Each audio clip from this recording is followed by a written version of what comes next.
Assalamualaikum warahmatullahi wabarakatuh. Alhamdulillahirabbil alamin. Allahumma shalli wa sallim wa barik ala nabiyyina Muhammadin wa ala alihi wa ashabihi wa man ittaba'a hudahu ila yaumiddin.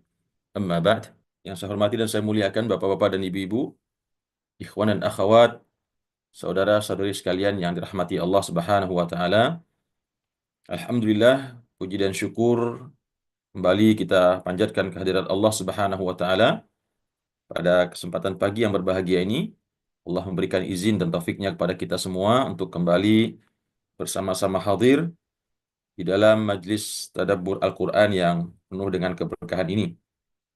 Salat beserta salam kita doakan untuk uswah dan qudwah kita, suri tauladan kita Nabi Muhammad sallallahu alaihi wasallam.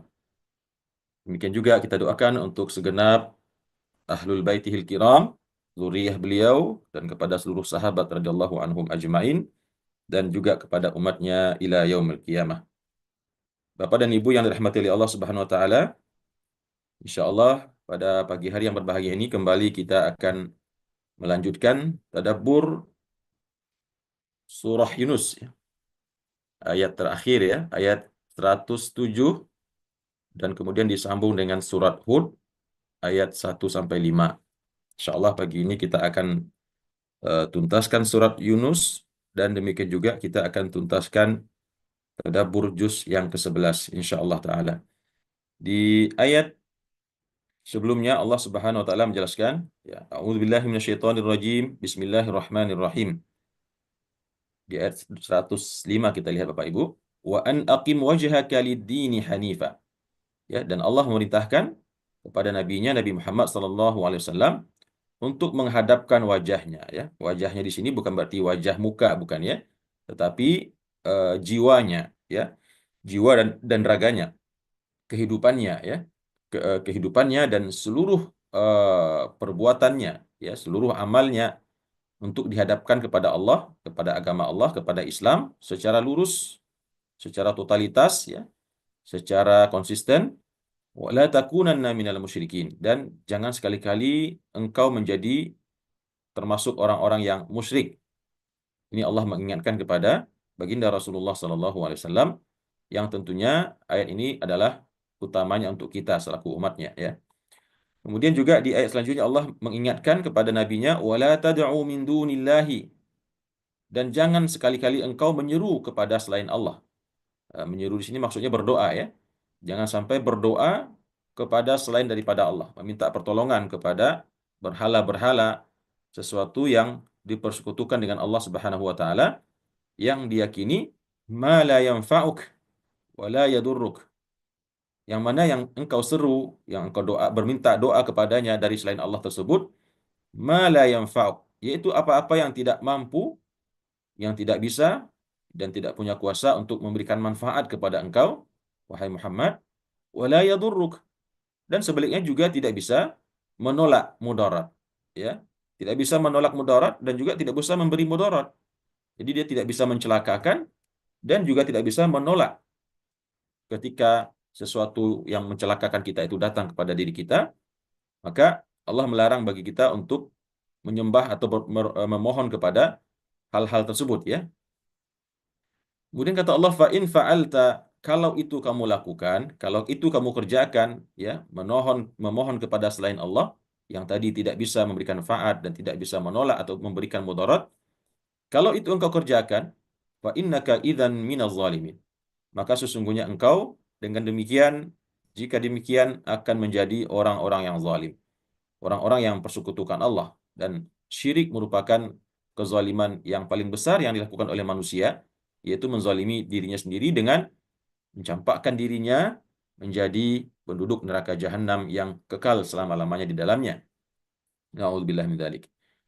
Kemudian di ayat yang selanjutnya yang kita tadabburi pada pagi hari ini Bapak dan Ibu, Allah Subhanahu wa taala menambahkan lagi ya, untuk memperkokoh akidah baginda Rasulullah SAW dan kita umatnya. Allah mengatakan, wa in yamsaskallahu bidur, dan jika ya Allah menimpakan kepadamu dengan sebuah kemudaratan, ya, ketika Allah menimpakan kepada engkau wahai Muhammad dengan sebuah kemudaratan, dengan sebuah musibah ya, dengan sebuah sesuatu hal yang buruk yang tidak engkau sukai, dengan suatu bencana misalkan, atau sakit dan lain sebagainya, dur lah. Dur itu sesuatu yang kita anggap yang membawa mudarat untuk diri kita.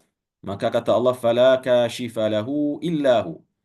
Maka tidak ada satupun zat, tidak ada satupun kuasa yang bisa menghilangkan, menyingkap, mengangkat dan menghapuskan dur tersebut, yaitu kemudaratan tersebut, kecuali Allah Subhanahu wa taala.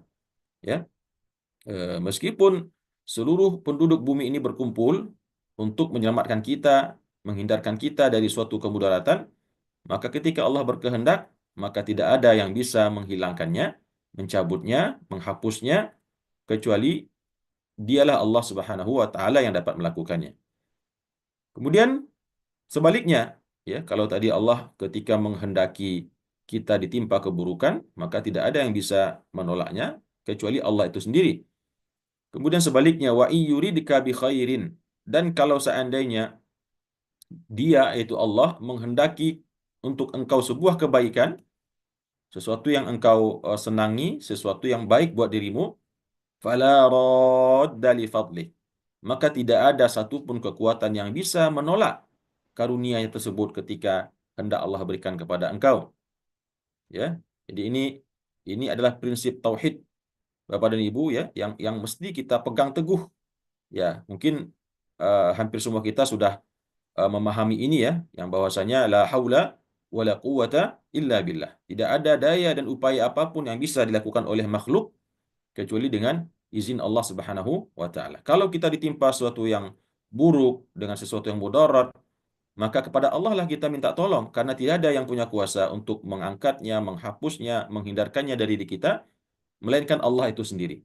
Dan sebaliknya, ya, ketika kita mengharap suatu kebaikan, ya, eh, tidak ada yang bisa menghalangi kebaikan tersebut datang kepada kita kecuali Allah Subhanahu wa taala. Jadi kita tidak perlu harap kepada manusia, ya. Iyyaka na'budu wa iyyaka nasta'in. Ketika suatu kebaikan, rezeki yang memang sudah Allah takdirkan untuk kita akan kita terima, akan kita ambil, meskipun seluruh penduduk manusia di muka bumi ini berkumpul untuk menghalanginya sampai kepada diri kita, maka sungguh mereka tidak akan sanggup atau mampu untuk menghalangi kebaikan karunia Allah tersebut sampai kepada diri kita. Sehingga dengan mengimani prinsip akidah yang sangat mendasar ini, Bapak dan Ibu, kita berserah diri sepenuhnya kepada Allah, bertawakal sepenuhnya kepada Allah, yakin sepenuhnya bahwasanya yang memberi, yang mencegah, yang menghalangi itu hanyalah Allah Subhanahu wa taala.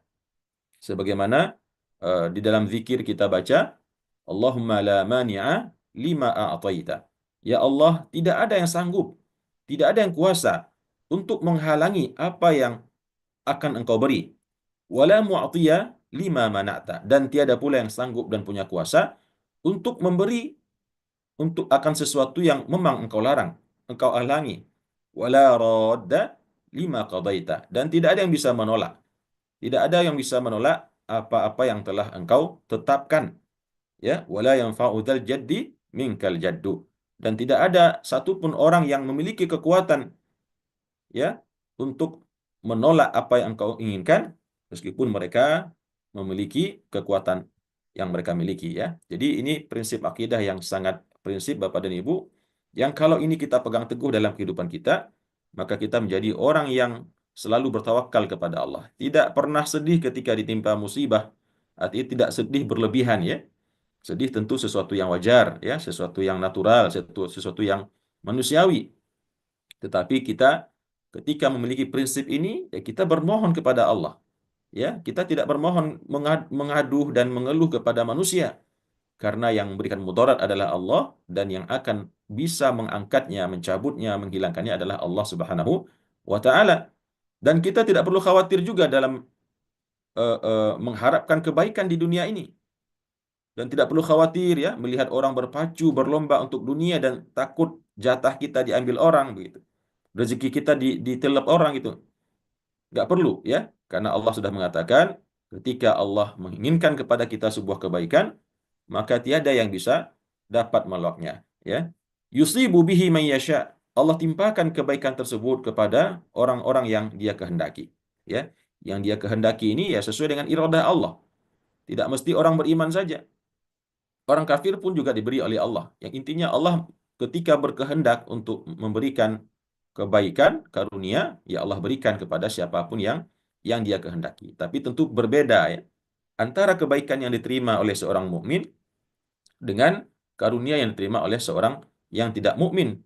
Seorang mukmin mendapatkan rezeki di Allah menjadi nikmat karunia yang berkah untuk dirinya, sedangkan orang-orang kafir, orang-orang musyrik, ya, orang-orang fasik, maka pemberian Allah tersebut justru menjadi ujian dan fitnah bagi dirinya, karena sesungguhnya itu adalah istidraj dari Allah.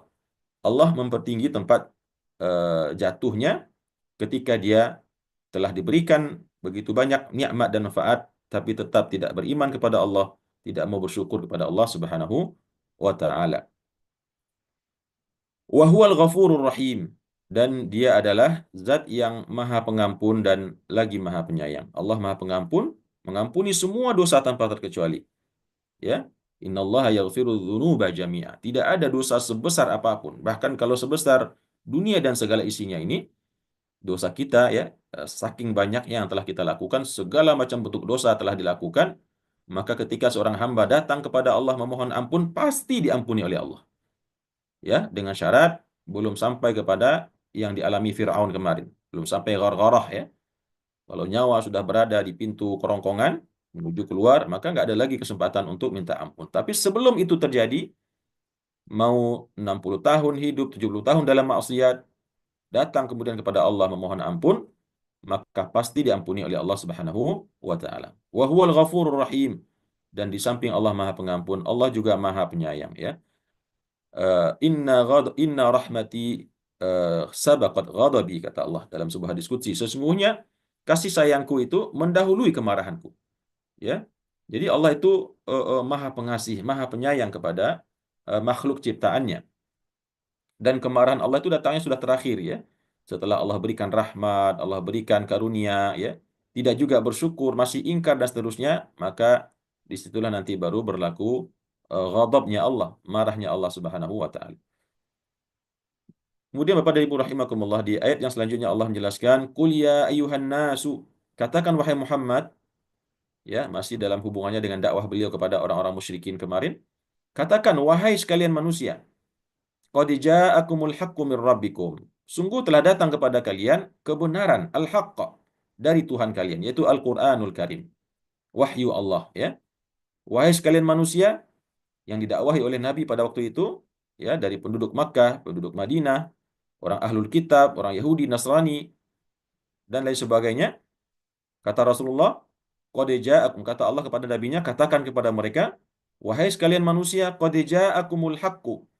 Sesungguhnya telah datang kepada kalian al-haqqu, kebenaran, yaitu Al-Qur'anul Karim, dengan segala isinya, dengan segala janji baik dan juga ancaman buruknya. Qad ja'akumul haqqu mir rabbikum, yang mana kedatangan kebenaran yang datang kepada kalian tersebut bersumber langsung dari Tuhan kalian. Ya, Al-Qur'an yang dibawa oleh malaikat Jibril dihantarkan kepada baginda Rasulullah SAW. Maka oleh karena itu, karena telah datang kepada kalian kebenaran yang hak dari Tuhan kalian, maka faman ihtada fa innama yahtadi li nafsih. Maka barang siapa yang mendapatkan petunjuk, ya, di sini bukan berarti kebetulan ya. Faman ihtada di sini maksudnya barang siapa yang mau menerima petunjuk tersebut, mau belajar, mau menerima, mau merenungkan, mau memikirkan, mencernanya, dan kemudian mengimaninya, ya, dan mengimplementasikannya. Faman ihtada fa innama yahtadi li nafsi. Barang siapa yang mendapatkan petunjuk daripada al-haq yang diberikan Allah tersebut, maka sesungguhnya dia telah mendapatkan petunjuk untuk dirinya sendiri. Artinya bukan untuk orang lain ya. Ketika seorang menjadi mukmin, muslim, orang yang bertakwa, orang yang saleh, orang yang ahli ibadah, yang itu berarti telah mendapatkan hidayah Allah, sesungguhnya semua yang dilakukan tersebut adalah untuk dirinya sendiri, bukan untuk orang lain. Apalagi untuk Nabi Muhammad, apalagi untuk malaikat Jibril, apalagi untuk Allah Subhanahu wa taala. Ya, seseorang yang mendapatkan petunjuk dalam kehidupannya, menjadi seorang mukmin yang beriman, bertakwa kepada Allah, beramal soleh, menjauhi maksiat-maksiat, maka berarti dia telah mendapatkan hidayah dan menjalani kehidupannya dengan hidayah tersebut. Maka kata Allah, fa inna ma yahtadi li nafsi. Sesungguhnya dia telah mendapatkan petunjuk untuk dirinya sendiri. Ya, faidahnya, manfaatnya. Wa man dhalla, dan sebaliknya barang siapa yang tersesat, ya. Tersesat di sini tidak otomatis juga Bapak Ibu, tidak kebetulan, tetapi memang keputusannya yang membuat dirinya menjadi tersesat.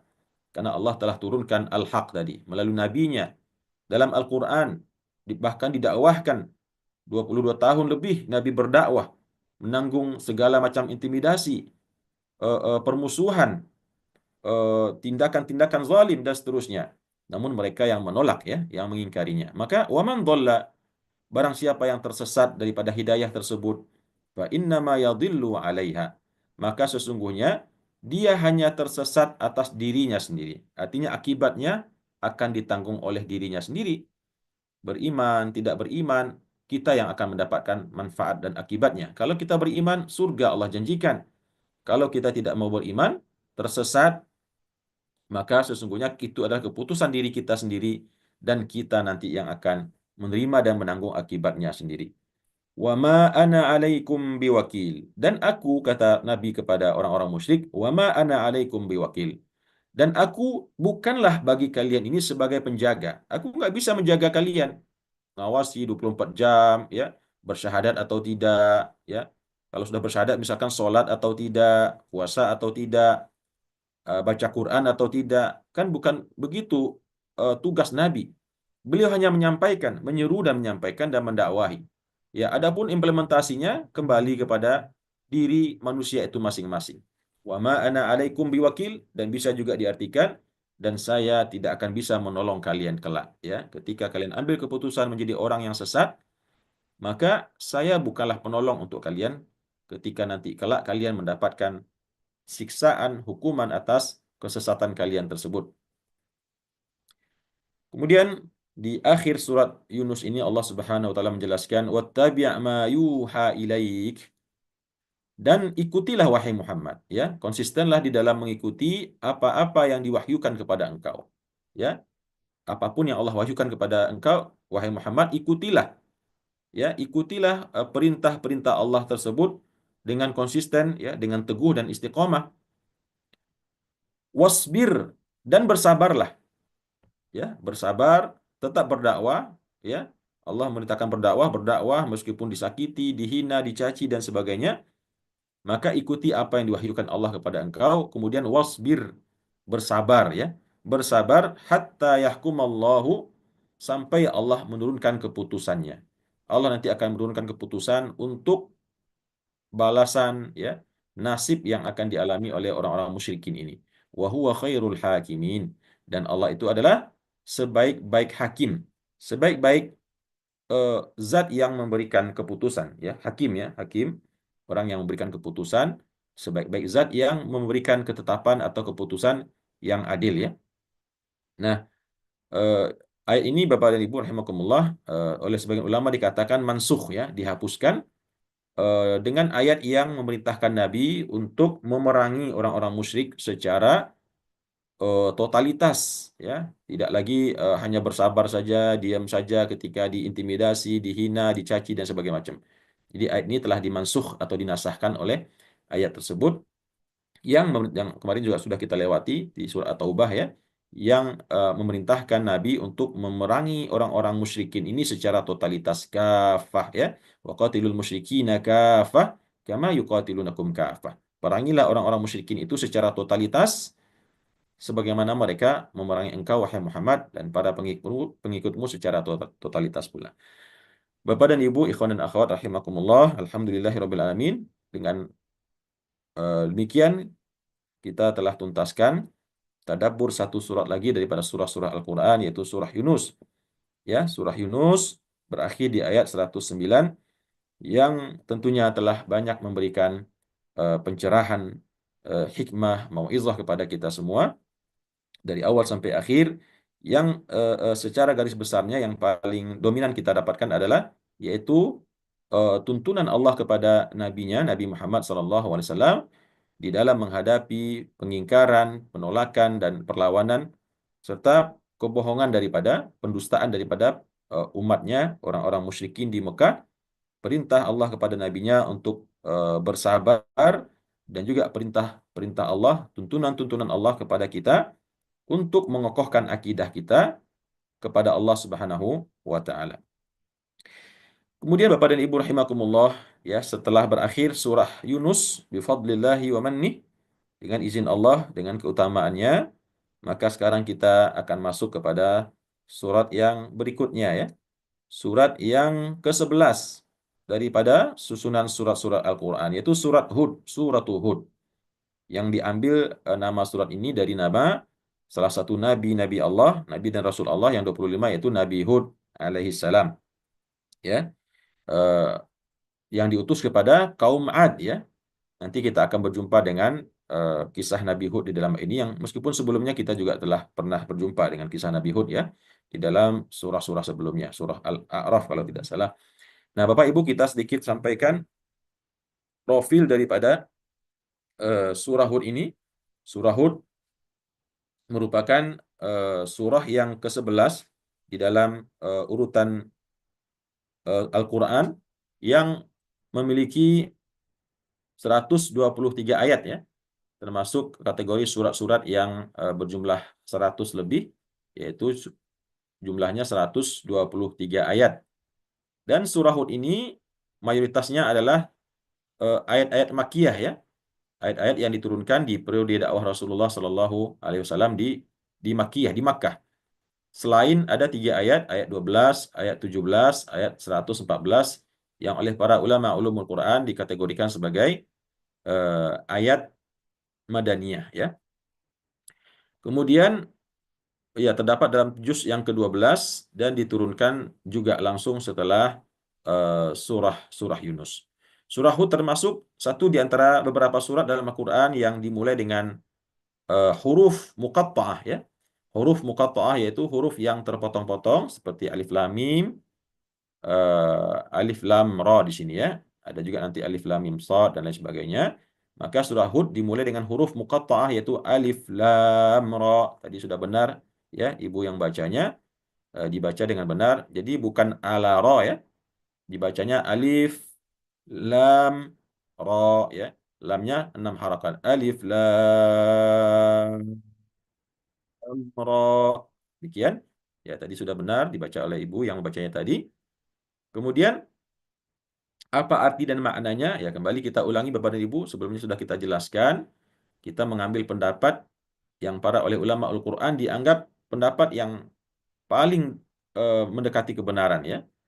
Karena memang tidak ada tafsir yang betul-betul spesifik, ya, dari Rasulullah SAW tentang makna-makna huruf muqatta'ah ini, ya, sehingga para ulama berbeda-beda pendapat di sini. Ada yang mengatakan A itu adalah Allah, lam itu adalah malaikat, ra itu adalah Al-Quran, dan lain sebagainya. Namun kita lebih condong kepada pendapat para ulama umul Quran yang mengatakan ini adalah huruf-huruf hijaiyah yang sengaja Allah sebutkan di awal surah-surah tertentu, ya, yang menunjukkan bahwasannya Al-Quran ini betul-betul berasal dari bahasanya orang Arab itu sendiri, ya, di mana tujuannya adalah untuk menyebutkan tantangan, ya. Kalian orang-orang kafir Quraisy yang merupakan pujangga-pujangga sastra bahasa Arab, yang bisa membuat syair beratus-ratus bait panjangnya dalam hitungan jam, menit mungkin barangkali. Maka sekarang coba kalian buat Al-Quran, ya, dengan satu surah saja, ya, dengan satu surat saja, yang mana bahasa Arab Al-Quran ini merupakan bahasa kalian juga. Bahkan huruf-hurufnya jelas adalah huruf-huruf bahasa kalian. Dan kemudian Allah eja huruf tersebut, di antara huruf tersebut dengan Allah katakan alif, lam, ra. Ini semua huruf-huruf bahasa Arab. Tapi kenapa kalian tidak sanggup untuk mendatangkan semisal satu surat daripadanya? Makanya kata para ulama, hampir semua, ya, hampir semua surah-surah yang dimulai dengan huruf-huruf muqatta'ah ini, setelah ayat huruf muqatta'ah tersebut pasti akan diikuti dengan ayat keduanya yang menyatakan keagungan Al-Quran. yang menyatakan kehebatan dan kemujizatan Al-Quran. Sama dengan yang kita lihat di sini. Kalau sebelumnya kita lihat alif lam mim, dzalikal kitabu la raiba fi. Allah menetapkan, menegaskan Al-Quran itu tidak ada keraguan padanya. Demikian juga dengan surah Hud, Allah katakan alif lam ra, kitabun uhkimat ayatuh. Al-Quran itu merupakan sebuah kitab yang telah disusun dengan rapi ayat-ayatnya. Telah dikokohkan, ya. Tidak ada kontradiktif di dalamnya, tidak ada kejanggalan, kerancuan, ya. Sesuatu yang tidak bisa diterima dengan akal. Maka Al-Quran itu adalah kitab yang telah disusun dengan rapi, ayat-ayatnya, ya. Telah ditahkimkan oleh Allah, dikokohkan oleh Allah, sehingga dia tidak lagi bisa digoyangkan, ya, dengan keraguan sebentuk apapun. Kemudian thumma fussilat min ladun hakimin khabir. Kemudian setelah Al-Quran itu dikokohkan oleh Allah, disusun dengan rapi, kemudian fussilat min ladun hakimin khabir. Kemudian ayat-ayatnya tersebut ditafsilkan, dirincikan oleh Allah, hukum halal dan haramnya, perintah dan larangannya, ya. Jadi tidak umum begitu saja Al-Quran itu. Allah juga rincikan Al-Quran itu mana yang halal, mana yang haram, mana yang larangan, mana yang perintah. Maka kata Allah, "Tsumma fussilat min ladun hakimin khabir." Ditafsilkan, dijelaskan, dirincikan ayat-ayatnya tersebut yang bersumber langsung dari min ladun hakimin khabir. Dari sisi zat yang maha bijaksana dan maha mengetahui. Ya, jadi ayat ini menegaskan keagungan Al-Quran, kehebatan Al-Quran, dan ketinggian Al-Quran, Bapak dan Ibu rahimakumullah. Kemudian di ayat selanjutnya Allah jelaskan, "Alla ta'budu illallah innani lakum minhu nadhirun wa bashir." Ya. Ya, tadi sebetulnya ada sedikit lagi yang tertinggal dari keutamaan surah Hud, ya. Saya karena terpengaruh mengucapkan membahas tentang surat Hud termasuk surat-surat yang dimulai dengan huruf muqatta'ah, ya. Baik, saya tambahkan sedikit lagi tentang keutamaan surat Hud atau profil surat Hud. Ayatnya 123 ayat, kalimatnya 1947 dan hurufnya 7633. Ya. Adapun keutamaan daripada surah Hud ini, maka surat Hud termasuk salah satu surat yang berat diterima oleh Rasulullah SAW. Nabi mengatakan dalam sebuah hadis yang diriwayatkan oleh Abu Bakar Siddiq radhiyallahu anhu, beliau mengatakan qad syayyabatni Hud, ya. Qad syayyabatni Hud. Surat Hud itu telah membuat aku cepat beruban, ya. Demikian juga ada beberapa surat yang membuat juga Nabi cepat beruban, seperti surah Al-Waqi'ah, Al-Mursalah, surah An-Naba yaitu Amma Yatasaalun, surah At-Takwir, ya. Surah At-Takwir itu di antara surat-surat yang berat diterima oleh Rasulullah, karena para ulama mengatakan di samping ada satu ayat disebut di sana yang mengatakan fastaqim kama umirt, ya, fastaqim kama umirt. Allah memerintahkan kepada nabinya untuk beristiqamah. Ini yang berat bagi Rasulullah. Jadi bagi Rasulullah saja istiqamah itu berat, apalagi bagi kita, ya. Tetapi Nabi tentu ditolong oleh Allah Subhanahu wa taala. Namun demikian, Nabi sebagai manusia biasa merasakan berat perintah untuk istiqamah. Karena istiqamahnya Nabi itu tentu berkali-kali lipat dari istiqamahnya kita orang biasa. Istiqamah dalam akidahnya, istiqamah di dalam muamalahnya, akhlaknya, ibadahnya, bahkan dalam dakwahnya. Meskipun sekian banyak ujian, cobaan mendera beliau, tapi diperintahkan oleh Allah untuk istiqamah. Nah, demikian juga dengan kita. Maka ini salah satu keutamaan surat ini yang disampaikan oleh Rasulullah, syayyabat nihud, yang membuat Nabi beruban. Di samping yang membuat Nabi beruban itu juga adalah karena banyak nanti ditemukan dalam surat ini cerita tentang kejadian-kejadian yang akan terjadi pada hari kiamat, hal-hal yang akan kita alami di yaumil akhir. Nah, itu sedikit Bapak Ibu profil tentang surah Hud, ya. Kemudian kita masuk kepada tadabbur ayatnya, tadi sudah kita mulai. Alif lam ra, ya, kitabun uhkimat ayatuhu. Al-Qur'an itu adalah sebuah kitab yang telah dikokohkan oleh Allah ayat-ayatnya, disusun dengan rapi, ya. Dihindarkan dari segala macam bentuk kejanggalan, kesalahan dan keraguan-raguan di dalamnya.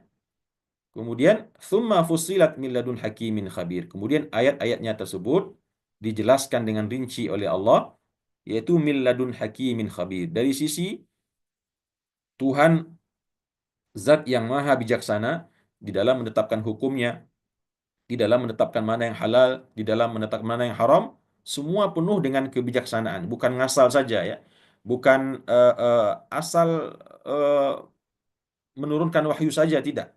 Tetapi Allah turunkan wahyu-wahyu tersebut dengan bijaksana ya, yang sesuai dengan keadaan makhluk yang diciptakannya. Khabir, dan dia juga maha mengetahui segala hal, mana yang cocok, mana yang tidak cocok, mana yang baik untuk umatnya, mana yang tidak baik ya. Allah semuanya maha mengetahui dari awal sampai akhir kehidupan di atas dunia ini. Alla ta'budu illallah. Maka oleh karena itu, janganlah ya, Allah tetapkan yang demikian itu supaya kalian tidak menyembah, agar tidak kalian sembah kecuali Allah Subhanahu wa taala. Ya. Alla ta'budu illallah, janganlah kalian menyembah selain daripada Allah. Innani lakum minhu nadhirun wa bashir. Sesungguhnya aku, katakan wahai Muhammad ya, bagi kalian wahai manusia, terhadap apa-apa yang telah Allah jelaskan di atas tadi, menjadi nadhirun wa bashir. Atau terhadap Allah tadi ya, terhadap janji Allah. Sesungguhnya aku bagi kalian adalah daripada Allah itu menjadi nadhir dan menjadi bashir, menjadi pemberi peringatan yang buruk, ancaman-ancaman akan siksaan di alam kubur, di yaumil mahsyar, yaumul qiyamah, dan nanti di akhirat, di neraka. Dan demikian juga memberikan kabar gembira tentang apa-apa yang akan kalian dapatkan ketika kalian menjadi penduduk surga dengan amal soleh yang kalian lakukan. Kemudian di ayat selanjutnya Allah mengatakan, oleh karena itu, wa anistaghfiru rabbakum, maka hendaklah kalian meminta ampun kepada Tuhan kalian ya, meminta ampun, beristighfar ya, dengan mengucapkan astaghfirullahalazim, mengingat kesalahan dan memohon ampun kepada Allah akan dosa-dosa tersebut, kemudian diiringi dengan tsumma tubu ilaihi, kemudian bertaubat kepadanya. Nah, Bapak dan Ibu, apa beda antara istighfar dengan taubat dalam ayat ini ya? Allah sudah katakan, meminta ampunlah kepada Allah. Lalu kemudian iringi dengan taubat kepadanya. Nah, para ulama tafsir menjelaskan, seperti dalam tafsir At-Tabari, ini adalah dua hal yang harus serangkai terjadi ketika seseorang ingin memperbaiki dirinya. Yang pertama, istighfar, artinya menyadari kesalahan. Menyadari apa yang telah dilakukan itu salah, memohon ampun kepada Allah, dan menghentikannya seketika. Itu yang disebut dengan istighfar. Ya. Itu satu. Kemudian yang kedua, tubu ilaihi. Taubat kepada Allah. Nah, taubat ini definisinya Bapak dan Ibu adalah setelah tadi kita menghentikan ya, tidak lagi melakukan perbuatan yang salah tersebut, plus ya, plus menambah atau mengiringnya dengan melakukan amal soleh. Itu yang dimaksud dengan taubat. Jadi taubat itu bukan hanya sekedar berhenti melakukan maksiat, tapi taubat itu adalah mengiringinya dengan melakukan amal-amal soleh. Nah, itu yang dimaksud dengan taubat. Ya. Jadi kalau ada orang taubat, udahlah saya nggak melakukan maksiat lagi, tapi diam-diam saja nggak beramal soleh, ya, tidak melakukan perintah. Iya, memang betul dia telah berhenti melakukan maksiat, telah berhenti melakukan yang dilarang, tetapi sungguh kalau dia tidak berbuat amal soleh, tidak melakukan yang diperintah, maka dia jatuh kepada dosa berikutnya. Karena sama derajatnya antara melakukan yang dilarang dengan tidak mengerjakan yang diperintahkan, itu sama-sama dosa. Ya. Jadi kalau ada orang mengatakan, ya saya memang tidak rajin-rajin amat beribadah gitu ya, sholat masih bolong-bolong ya, tapi boleh taruhan ya, boleh dijamin saya nggak pernah berbuat dosa begitu. Saya nggak pernah melakukan maksiat. Nah, ini perkataan yang sesat dan menyesatkan. Karena yang Allah perintahkan pada kita adalah di samping menjauhi maksiat, meninggalkannya, stop, dan sebaliknya juga kita harus lakukan apa yang Allah perintah, ya, melakukan amal-amal soleh, ibadah-ibadah yang Allah perintahkan. Maka kata Allah, beristighfarlah kalian kepada Tuhan kalian, kemudian taubat kepadanya. Iringi ya kesalahan, kekhilafan tersebut dengan taubat dalam bentuk beramal solehlah kalian. Maka dengan demikian, yumatti'akum mata'an hasana. Dia akan memberikan kepada kalian kenikmatan yang baik. Ya. Jadi Bapak Ibu, istighfar, hidup istiqomah itu juga membukakan rezeki. Dalam Al-Quran Allah jelaskan di suatu surat ya, kalau seseorang menginginkan harta dan menginginkan anak bahkan, Jadi yang diuji oleh Allah belum punya anak sekian waktu lamanya, maka para ulama menyarankan untuk banyak-banyak beristighfar, ya, dan bertaubat kepada Allah Subhanahu wa taala. Karena dua hal ini bukan hanya sekedar menjadikan akhirat kita eh, bahagia, ya, tetapi bahkan juga dalam kehidupan kita di dunia, kesolehan, ketaatan, keistiqomahan itu juga berdampak kepada rezeki kita, Bapak dan Ibu. Di sini Allah katakan yumatti'akum mata'an hasana ila ajalin musamma. Allah akan berikan kepada kalian kenikmatan yang baik sampai waktu yang nanti ditentukan, ya. Ya, di sini ya banyak memang tafsirnya. Ada yang mengatakan kehidupan sampai nanti ajal menjumpai kita. Tapi kalau kita lihat dari bunyi ayatnya, Allah betul-betul akan memberikan karunia kepada kita dengan kenikmatan yang baik di dunia, ya. Ketika kita beristighfar dan bertaubat kepada Allah Subhanahu wa taala. Wa yu'ti kulladzi fadlin fadlah, dan Allah akan memberikan setiap orang yang memiliki keutamaan. Orang yang mau bersedekah, ya. Orang yang mau capek-capek sholat, capek-capek menahan lapar karena puasa-puasa sunnah, capek-capek menahan kantuk di malam hari karena melaksanakan sholat tahajud, ya. Meluangkan waktu untuk membantu orang lain. Itu kan semua keutamaan yang kita miliki, yang kita berikan untuk orang lain dan untuk Allah. Maka kata Allah, Allah akan memberikan setiap orang yang memiliki keutamaan, maksudnya di sini adalah orang yang melakukan keutamaan di dalam kehidupannya dengan bersedekah, dengan berinfak, ya, dengan berjihad fisabilillah dengan tenaganya, katakanlah menyiksa, bukan menyiksa, ya, memaksa tubuhnya, ya, untuk merasakan mujahadah, capek, ya, lelah untuk beribadah, ya, yang itu sebetulnya ada keutamaan yang ada dari kita yang kita persembahkan untuk Allah. Maka kata Allah, sesungguhnya Allah akan memberikan setiap keutamaan yang dipersembahkan oleh seorang hamba, Allah akan berikan juga keutamaan dari dirinya kepada hamba tersebut, baik di dunia dengan hidup yang bahagia, hidup yang penuh dengan sakinah, ya, rezeki yang lapang, kesehatan dan lain sebagainya, dan terutamanya nanti di akhirat, yaitu surganya Allah Subhanahu wa taala. Wa in tawallau, dan kalau kalian berpaling, ya, kalian berpaling daripada agama Allah ini, berpaling daripada Allah, berpaling daripada apa yang Allah perintahkan di sini, yaitu istighfar dan bertaubat, fa inni akhafu alaikum adzab yaumin kabir. Sesungguhnya aku, kata Rasulullah SAW dalam ayat ini, aku takut, ya, atas kalian. Aku khawatir atas kalian akan menimpa kalian adzab yaumin kabir. Azab hari yang nanti sangat besar, yang sangat dahsyat, yang sangat mengerikan, yaitu hari kiamat. Ya, kalau kita tidak mau beristighfar, minta ampun, stop, menghentikan maksiat, dan kemudian mengiringinya dengan amal soleh, bertaubat kepada Allah. Kalau itu tidak kita lakukan, kata Rasulullah, saya takut nanti yang akan terjadi pada diri kalian, ya, fi yaumin kabir, di hari yang sangat besar, yang sangat dahsyat, yang sangat luar biasa dan menakutkan, ketika Allah menghisap hambanya dan memvonis mereka nanti untuk mendapatkan azabnya. Ilallahi marji'ukum, sesungguhnya kepada Allah kalian akan kembali semuanya. Ya, ini sudah sering kita jelaskan. Ayat ini memberikan pemahaman kepada kita, sehebat apapun seorang manusia dalam hidupnya di dunia, ya, sezalim apapun dia, sekuat apapun, seperti Fir'aun, Namrud, ya, yang hidup hari ini, siapa lagi misalnya Netanyahu, siapa namanya Presiden Amerika, Donald Trump, ya, siapapun, semua akan kembali kepada Allah. Dan bukan hanya sekedar kembali, ya. Mending kalau kembalinya enak-enak saja, tinggal tidur, makan, minum. Enggak. Kembali kepada Allah, tidak akan kembali kepada Tuhan yang lain, karena cuma ada hanya satu Allah. Dia tidak akan kembali kepada Tuhan Yesus, Tuhan Wisnu, Brahma, lain sebagainya. Tidak.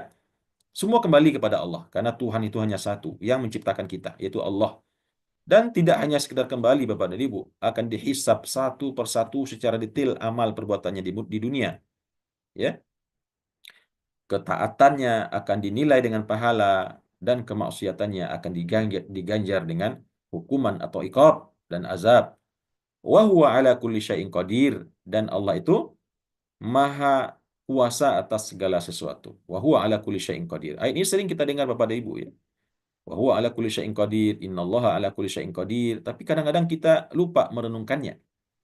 Karena kalau kita merenungkan ayat ini, ya ini sangat berpengaruh kepada kehidupan kita, Bapak dan Ibu.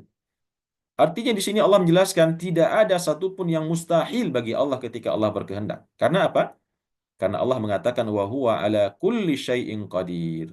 Allah maha sanggup, maha mampu untuk menjadikan apapun. Innama amruhu idza arada syai'an an yaqula lahu kun fayakun. Sesungguhnya Allah itu ketika berkehendak untuk melakukan sesuatu, Allah cukup hanya dengan mengucapkan dua huruf saja. Kun, kata Allah. Kaf dan nun. Maka fayakun. Maka jadilah. Jadi kalau kita mengimani ayat ini dengan baik, Bapak dan Ibu, ya, kita akan cenderung lebih optimis dalam hidup ini.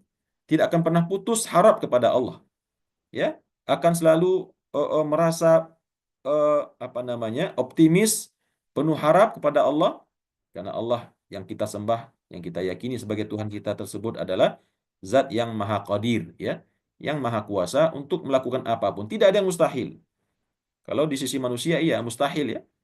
Tapi bagi sisi Allah tidak ada yang mustahil. Banyak sudah kejadian yang kita lihat, ya, dan kita pun juga pernah mengalaminya. Saya pribadi pun banyak mengalami hal-hal yang menurut logika kita tidak mungkin terjadi, tapi terjadi. Ya, karena Allah memang Maha Kuasa.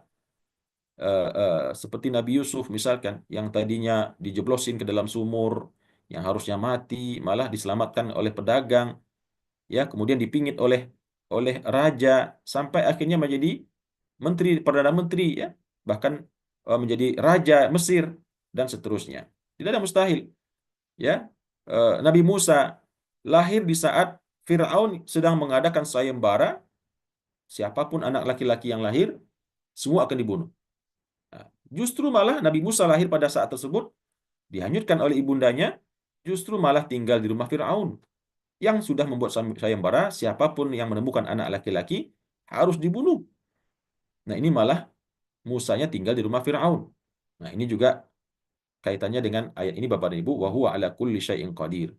Seperti sekarang ini kita lihat Presiden Suriah, ya, Muhammad Asyara. Mungkin Bapak Ibu mengikuti berita, ya, yang tadinya adalah gembong teroris kelas berat yang telah dirilis oleh negara-negara barat, ya, dikatakan teroris terbesar, teroris penjahat segala macam, malah sekarang jadi presiden, ya. Jadi presiden dan berduyun-duyun para pemimpin dunia datang ke istana beliau, ke kantor beliau di Damaskus sana untuk menyalaminya, mengucapkan selamat dalam hitungan hari saja. 3 hari sebelum beliau dilantik atau menjadi presiden, telah ditetapkan sebagai DPO, ya, PO oleh Amerika, oleh Interpol dunia dan lain sebagainya. Tapi dengan izin Allah malah sekarang berbalik, ya, menjadi presiden pemimpin tertinggi negara Suriah dan banyak hal lagi yang lain yang kita alami dalam kehidupan kita ini di skala kita pribadi masing-masing. Kemudian di ayat yang selanjutnya Allah menjelaskan ala innahum yathnuna sudurahum, ya, ketahuilah, ingatlah sesungguhnya mereka itu ketika memalingkan dada mereka, liyastakhfu minhu, untuk menyembunyikan diri mereka daripada Allah Subhanahu wa taala. Ayat ini kalau kita baca dalam penjelasan tafsirnya, maksudnya adalah perbuatan orang-orang musyrik, atau ada juga yang mengatakan perbuatan orang-orang munafik yang ketika berjumpa dengan Rasulullah SAW, ya, yang menyampaikan dakwah wahyu Allah kepada mereka, mereka berjalan sambil membungkukkan dadanya, sambil membelakangi Rasulullah SAW, ya. Tujuannya apa? Liyastakhfu minhu, untuk menyembunyikan diri mereka daripada Allah Subhanahu wa taala. Artinya mereka mengira dengan apa yang mereka lakukan tersebut, mereka tidak akan diketahui kemunafikannya oleh Allah. Ya, nah, itu salah satu tafsir. Salah satu tafsir yang ini mengatakan ini adalah ejekan kepada Nabi, yang ketika mereka lewat di depan Nabi, mereka menutup mukanya, ya, menutup mungkin telinganya juga, menundukkan dadanya, karena mereka tidak mau melihat atau mungkin mendengar apa yang disampaikan oleh Rasulullah SAW, liyastakhfu minhu, dan juga untuk menyembunyikan diri mereka dari Allah Subhanahu wa taala. Makanya di ayat ini Allah lanjutkan dengan mengatakan ala, ketahuilah, hina yastaghshuna thiyabahum, ketika mereka menutupi diri mereka, wajah mereka, ya, dengan pakaian-pakaian mereka tersebut. Bisa kita bayangkan Bapak Ibu, ketika ada orang lewat di depan kita, kemudian dia ambil jubahnya, dia tutupkan ke kepalanya begitu. Kemudian dia berjalan. sambil miring begitu, membelakangi kita. Dengan tujuan macam-macam ya, untuk supaya menghinakan kita ya, merendahkan apa yang ingin kita sampaikan, atau mungkin sebagai bentuk sikap yang tidak ingin mau mendengar apapun yang disampaikan dan menutupi wajah mereka dari Allah Subhanahu wa taala. Maka Allah katakan, ketahuilah sesungguhnya ketika mereka menutupi tubuh mereka dengan pakaian-pakaian mereka tersebut, maka Allah itu ya'lamu ma yusirruna wa ma yu'linun. Ya. Allah Maha mengetahui apapun yang mereka rahasiakan dan apapun yang mereka nyatakan, mereka i'lankan atau lahirkan. Jadi nggak perlu pakai nutup-nutup wajah segala begitu. Kira-kira begitu maksud ayat ini ya. Nggak perlu jalan miring-miring segala, ya. Pura-pura nggak ngelihat, pura-pura nggak mendengar, ya, menutupi muka dan lain sebagainya. Ya nggak perlu semua itu, karena Allah Subhanahu wa taala Maha mengetahui apapun yang kalian rahasiakan dari kemunafikan, kemusyrikan dan lain sebagainya, kesombongan. Wa ma yu'linun, dan apapun yang kalian lahirkan, yang kalian nampakkan. Allah tahu semuanya. Innahu alimun bidzatis sudur. Sesungguhnya Allah itu Maha mengetahui dengan zat yang ada di dalam hati kita ya. Apa-apa yang ada di dalam hati kita itu berupa niat, perasaan, praduga, persangkaan, dan apa saja. Makanya Bapak dan Ibu rahimakumullah, di salah satu penjelasan dalam kitab tafsir At-Tabari dijelaskan, ayat ini mengingatkan kita untuk hati-hati ya. Kalau seandainya kita pernah merasakan keraguan terhadap Allah ini, keraguan terhadap agama Allah. Ya, contoh misalkan, barangkali ada di antara kita yang karena satu dan lain tiba-tiba datang keraguan. Ini benar nggak sih Islam yang saya jalani ini? Jangan-jangan Allah tuh nggak ada. Atau jangan-jangan justru benar, yang benar itu agama Nasrani sana atau Yahudi sana. Yang benar Tuhan mereka, saya justru malah yang tersesat. Nah, kalau ada hal seperti ini kita rasakan Bapak dan Ibu, kita harus segera beristighfar ya, bertaubat kepada Allah ya, akan keraguan-raguan tersebut ya, karena Allah itu maha, innahu alimun bidzatis sudur. Allah maha mengetahui apapun yang terbetik di dalam hati kita ya. Makanya itulah pentingnya kita belajar, menuntut ilmu, agar keyakinan kita semakin kokoh kepada Allah Subhanahu wa taala. Wallahu a'lam bishawab. Bapak dan Ibu rahimakumullah, demikianlah sedikit panduan tadabbur Al-Qur'an surah Yunus ayat 107 sampai 109 dan surah Hud ayat 1 sampai 5 yang bisa kita sampaikan pada kesempatan ini. Mudah-mudahan apa yang tadi telah kita dengarkan menambah wawasan kita semua, meningkatkan keimanan kita kepada Allah Subhanahu wa taala, keyakinan, dan mengantarkan kita kepada keistiqomahan insya Allah. Maka yakinlah Bapak dan Ibu, semua ini akan menjadi syafaat untuk kita nanti di hari kiamat. Al-Quran yang kita tadaburi pada pagi hari ini akan tampil di hadapan Allah, ya, memberikan syafaat untuk kita semua. Ya Allah, dulu di dunia hamba-Mu ini, yang seharusnya dia tidur, ya, mengobati lelahnya, kurang tidur tadi malam, tapi masih dia lanjutkan dengan membuka matanya, mentadaburi ayat Engkau ya Allah, tidak tidur. Habis ini kita sebagian besar berangkat kerja dan seterusnya, maka insya Allah lelah, letih, ya, ngantuk yang kita tahan pada pagi hari ini Bapak dan Ibu dan seterusnya, yakinlah kita semua insya Allah akan menjadi mizan hasanah bagi kita, akan menjadi syafaat insya Allah di hadapan Allah Subhanahu wa taala kelak. Demikian Bapak dan Ibu, terima kasih atas kehadiran dan perhatiannya, dan mohon maaf atas salah dan khilaf kekurangan penyampaian saya. Aqulu qauli hadza wa astaghfirullah li wa lakum. Wassalamualaikum warahmatullahi wabarakatuh.